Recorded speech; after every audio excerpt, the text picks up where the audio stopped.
Hey, everybody. Welcome to another episode of the Affinity Streaming Podcast. I am Contrell, joined today by Sarah, Charlie, Riley. How are you guys? Good. Hi. Good. And special guest today, Jessica. How are you, Jess?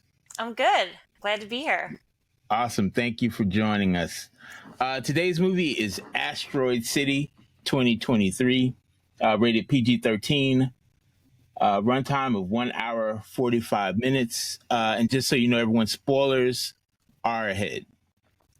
But before we get started, please get in touch with us on our socials, subscribe on YouTube, follow us Instagram, Facebook at Affinity Streaming Podcast. All right, today's movie was directed by Wes Anderson. Moonrise Kingdom and Royal Tenenbaums are two of my favorites of his for Focus Features, starring Jason Schwartzman. It has a 75 critics, 62% audience, and a 6.1 on Film Affinity. And we're going to let our resident alien Charlie get us started. Go ahead, Charlie. What are you talking about? Sarah's the resident alien. But That's like that. Oh my God. Wow. You gotta stop. Take me out of this one. anyway, I liked it. I mean, so I watched, I guess not all of his movies, but I watched like a good number of them. So it's not one of my favorites. Like you said, I think, Royal Tenenbaums is one of my favorites, and then Life Aquatic, I think, is my other favorite. So I don't think it's as good as those, but I mean, it's still pretty good, and it's a Wes Anderson movie. If you've seen it, if you've seen one of them, then you've kind of seen this one too. So, yeah. Yeah.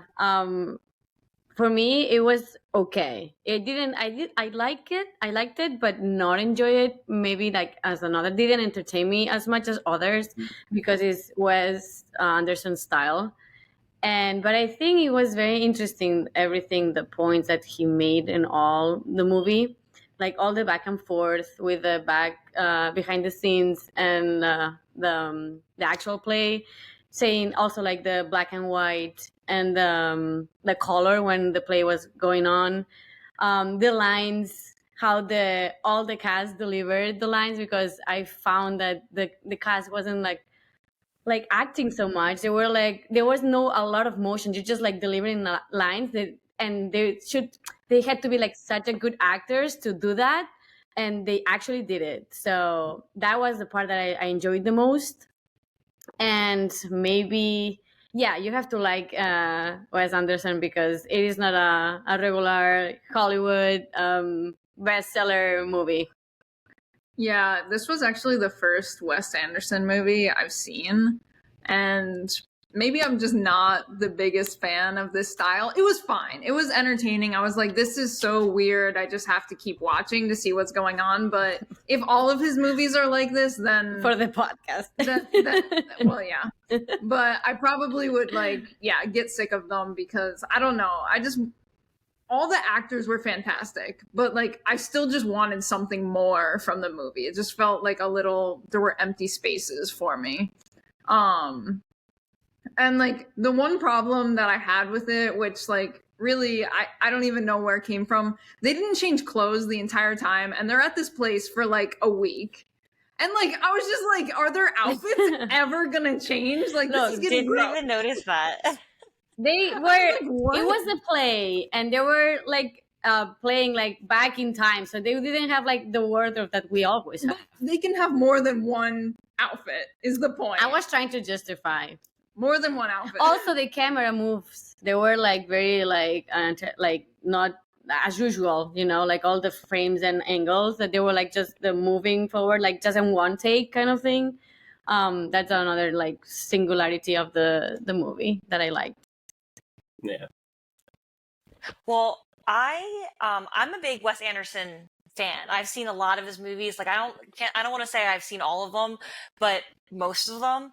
And so I like his aesthetic and the way he does his stuff. But all his movies there's variety within the cinematography and the comedy and the themes and all of his movies. So There's probably one, Riley, that you'll like. You could find something that you probably would enjoy more. But this one is like what you guys have been saying. It just like missed the something, you know, like I watched it twice. And the second go through didn't really help me anymore. I was like, well, what's really the point of this story if it's like about a father and his kids and like their grief? I don't feel like that was addressed hardly at all, even though it's acknowledged throughout the movie. I don't think they, like you're saying, there's like no emotion. And not that there's a ton of emotion in any of his movies, but I just was like, it left me wanting more. Like, I didn't think it was bad. I just wouldn't recommend it to other people because I don't think a lot of people would enjoy it. And the whole play within a show, within a movie thing just kept confusing me and distracting me from the story. And so I had a hard time with it. Yeah, Riley, I think it was Riley, it was a tough to be your first Wes Anderson. I think it was a tough one to start with. I think there were better ones. But so Jess, did you have a favorite scene or favorite moment from the movie that stood out to you? I had a couple that I liked. They were all really simple moments. So like my favorite like line was Dr. Hickenlooper, played by Tilda Swinton, or I'm not really sure how to say her name, but when she says, "I never had children. Sometimes I wonder if I wish I should have." I never had children. Sometimes I wonder if I wish I should have. Just because it's a really small moment, but I just think it's really just like thought in general. Like, she wonders if somewhere that she's not aware of, she wishes that she had kids. And I think the reason why I remembered that moment, it was just because I am child free by choice. So I was like, I just thought it was funny. Yeah. Nice. I guess that kind of goes in with like because I guess going with what you guys say, it is a little bit more detached than some of his other movies, like to the characters. Like, things are kind of disconnected from like their emotions a bit more than normal. But even then, it's like less. It's a little less wacky than some of his more recent ones. I don't know, or quirky, I guess is better. Like, I don't know. It does have an alien show up, but that's like incidental. It's not really important to the story. I really enjoy that type of alien, though. Yeah. So, It was weird. Yeah, that was the point. That was one of my other favorite moments, was when he posed for the photo. Yeah. When he was the asteroid. I was like, that's great. No, but my moment, I really liked when the little girls are like burying their mom. Yeah. Like, yell at the grandpa to like, no, you can't, or we'll sacrifice you. And I mean, to me, that's like perfect Wes Anderson, where it's like this like little heartfelt moment, but it's kind of told in this like quirky little humor. And like grandpa's like, all right, fine, we'll leave her there. I hope no coyotes take her, but whatever, For me, it wasn't like a one like explicit one scene, but I liked the interaction between like Scarlett Johansson and the other boy, that they were like hanging out in the window, like at the window, like multiple times, like having like that different like lifestyles, and they were like sharing and hanging out. That was like, it stood out for me. I know, Control, maybe you're not done, you disagree with some performances in this movie, but it's fine. We'll get to her later. We'll get to Scarlett later. Go ahead, Riley.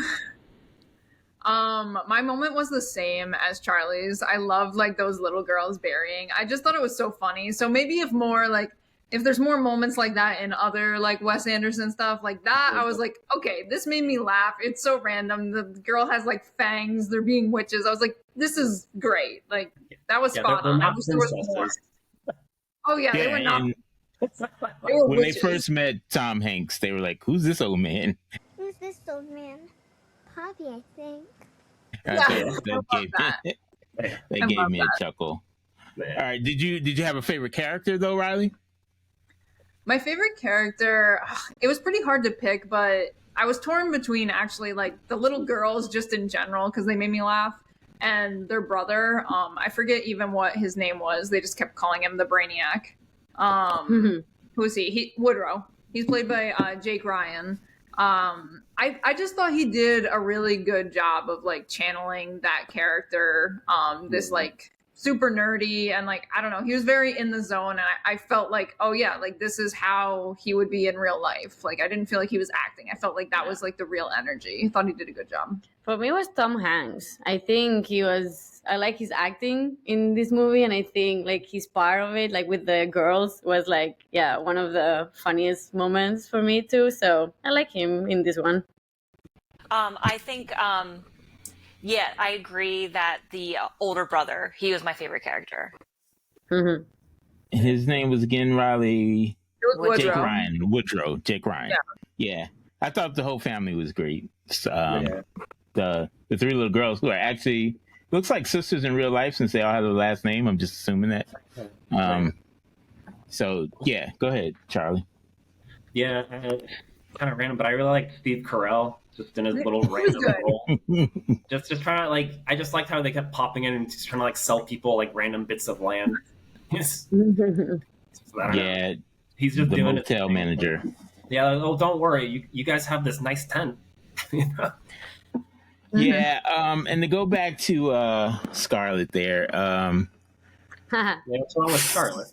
I felt like she was out of her league in this movie. Like there were so many great actors. I just felt she was cashing a paycheck It or was something. for the role. Yeah, You it's didn't like like the her with role. that. Yeah, I would have recast her. If I changed anything, I would recast her. Anybody else? Anybody on you the must have street? someone in mind because like if you Any think actress she on the didn't do it street? well, and someone else must have done that. Charlize Theron, just the name off the top of my head. Anna de Armas, maybe. Scarlett Johansson. Anyway, I think she's basically playing what is it, Marilyn? Oh my god, Marilyn Monroe, maybe. yeah. Was she trying to be a Marilyn Monroe? I think basically that kind of like dreamy. It's starting to, it reminds to her though. Yeah, Yeah. that's true. So I don't would know. you have changed anything about the movie, Charlie? Yeah, I wish it followed more of some of the older stuff that had more of like the personality, like more of like the characters in it rather than like the. Because I think more and more as his movies have gone along, it's been more about like the construction of his story, where like all like the intricate pieces moving together rather than like the characters themselves. And this kind of got more back into the characters than like I didn't really like Grand Budapest Hotel. I think that was like it felt very like pieces just moving around on like a set kind of thing. But yeah, so I said more of that, but I wish it was more so with that, you know, like more of the character moments between like where like Tom Hanks, I can't remember his character's name, is telling, that is Jason Schwartzman, right? They're just like telling him like I'm also like hurting, you know, that's my daughter, like that's like a really good moment. Actually, it was like more like that, and it really brought it home, you know. And like, yeah, I kind of agree. There's like all those disconnects. I think it was a distraction to have like go back to like the play, to like the radio, to have Bryan Cranston narrating stuff. It was a little bit of a distraction, or maybe I just didn't get that part, what he was trying to do with that. Yeah, that would be the thing that I would change about the movie. Just like get rid of that altogether. But then I read reviews that like were praising that it was done masterfully, and I'm like, maybe I'm just not smart enough for this movie. Like, yeah. I felt that too, that it was going over my head. Maybe I'm not artistic enough. I think I was reading, they were saying like, oh, maybe it's like some kind of response to like how I was saying all of his movies feel very like constructed, so it's kind of like almost like a meta commentary by him on his own stuff, possibly. I don't know, you'd have to ask the guy. So for me, I don't remember. Maybe not changed because this is like a very like a style, like very like as Wes Anderson. You already like can recognize him, but I don't remember if they put like a lot of like music or instrumental or something like to accompany the scenes. Maybe I would like play with that. Like I would like add something for that. I don't know. They're very I quiet. remember having like a good It was a very quiet. Right. So I don't know, maybe I would like spice it up a little bit for my, I don't know, visuals and audio visuals, with a little like more sweet, the music that suits to the sense, to give more emotion, because yes, I mean, what's the point, like not like being emotionless? Yes, but I don't know, maybe that could like work better for public that we're not used to watch all of these movies. So Yeah. But I mean, at this point, I think like I wouldn't know if like those songs came from another of his movies. It like literally just that's like his soundtrack. So yeah. that like quiet little thing, or like the very like soft, it's like very like mild like musical cues, because yeah, they were kind of a little bit flat emotionally a lot of the times. Yeah. Yeah, that was my main problem with it. Like, it was just like, even though I get it, like they were supposed to be delivering it in this kind of emotionless way, it was just like I just didn't enjoy that type of thing. Like, Yeah. I would have changed that a bit. And also, like, I liked the alien and I didn't like the alien at the same time. Yeah. Like, I really don't know how I felt about it. I felt like I just wish they did a little something more with it, and maybe just like took out more of like what I felt was a little empty, because I was just like, this alien just came, and like I get it, it's the response to it, but like no one was freaking out. Like, they're just all sitting there staring at it. I was just like, what? No, like no normal person would, I think, react that way. Well, they were talking about like after that the first intervention, like the alien came, that they were like showing like, oh, when the guy was to the psychologist, like they were talking about like everyone was talking about it. So yeah, but during the moment when their alien is right in front of them, they're all silent. No one screams, no one's scared. They're all just silent. I was like, this is just weird. You don't want to scare the alien away, Yeah, right? it's also just wonder and surprise. Yeah. Even Pose. He was like, I'm cute. And when she said, there was like, all my pictures come out or something like that. It was a fun moment. So, Jess, I don't think Wes Anderson has ever done a sequel to any of his movies, but what would you want to see in a sequel to this movie, Asteroid City? Oh, a sequel? Yeah. I wouldn't want one.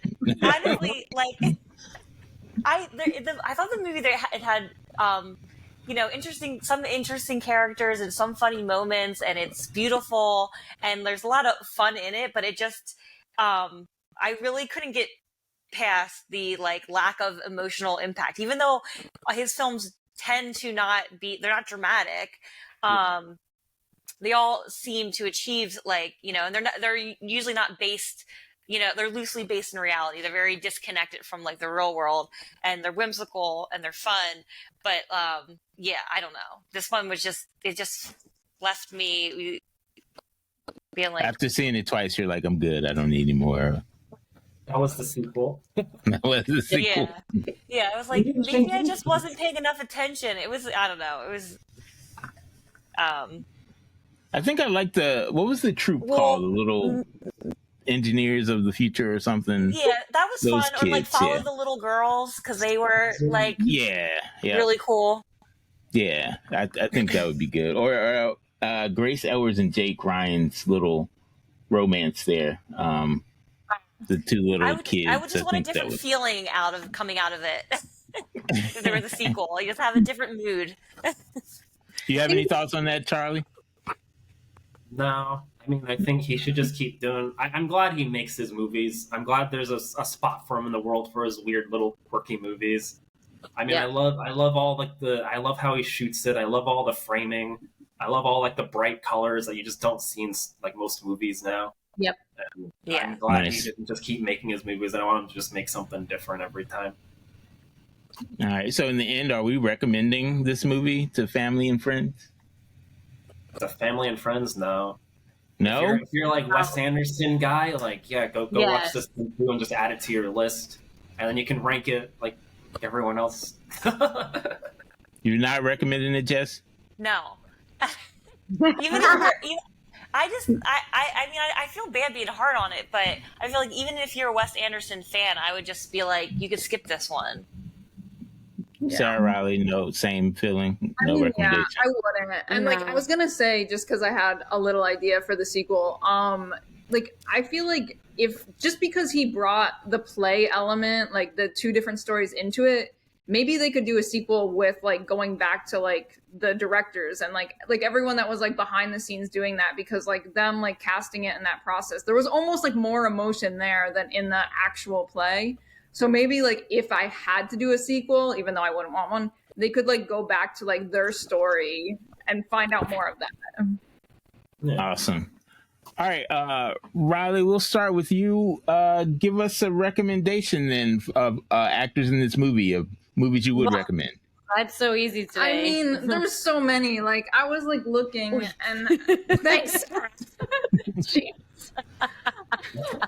I was looking and I was like, I honestly don't even know who to pick because there's so much. But I don't know. I think I'm just gonna go. I actually haven't seen the movie, and I'm going to see Barbie tomorrow. So, but I'm still gonna recommend Margot Robbie from that because I've heard she's done amazing, and going to see it tomorrow. So I'm just gonna go with that because they're all great. I would recommend, I mean, a lot, but The Office, the TV show that I don't remember the name Steve of. Carell. That one. Steve Carell. Yeah. That TV show. Very good. Nice. Charlie? I don't have one. I mean, I like Jason Schwartzman and a lot of the things he's done. He's been in a lot of Wes Anderson movies. I do like him. I don't know. Yeah, I agree with Jason Schwartzman. I didn't read that. I wasn't prepared for this question because I realized I went in the wrong direction. I like misread the question. But I feel like the reason why I like Wes Anderson movies is there are a lot of actors that he uses over and over again, and I do like Jason Schwartzman. I think what was the band that he was in? I think it's probably like just a throwback to his music career back in the early 2000s, and so I like to support his work. Nice. Yeah, I'm gonna go with Jason Schwartzman also, who was in a movie called Scott Pilgrim. If you haven't seen that, I recommend you put that on your list Who's too. in that movie? I forget. He's like the bad guy in that movie. And he's also in the movie we're doing next week, which is Spider-Man Into the Spider-Verse. Yeah. If you have seen that, and I'm sure you have because we're going to be doing it on the podcast.